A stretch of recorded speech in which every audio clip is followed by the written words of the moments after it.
Divjaka ka qenë këtë të diel një prej destinacioneve më të frekuentuara të sezonit veror.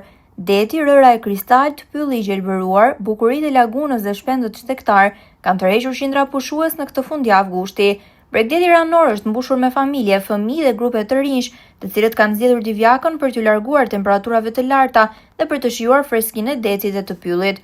Mes pushuesve kanë qenë dhe shumë emigrantë të kthyer në Shqipëri për të kaluar pushimet pranë familjeve, ndërsa nuk kanë munguar qytetarët nga Lushnja, Divjaka, Berati, Dimali, Elbasani, Kucova, Rogozhina, Skrapari dhe qytete të tjera. Plazhi publik, por edhe hapësirat e plazheve private kanë qenë të tej mbushura. Fëmijët janë parë duke luajtur në breg dhe duke u freskuar mes dallgëve, ndërsa ambientet pranë detit kanë qenë plot gjallëri gjatë gjithë ditës. Divjaka duket se ka gjithçka për të ofruar, përveç detit dhe natyrës, në tavolinat e pushuesve dominojnë peshku dhe prodhimet e detit, një tjetër arsye që e bën këtë zonë të preferuar gjatë sezonit turistik. Në Divjak nuk mungon as muzika.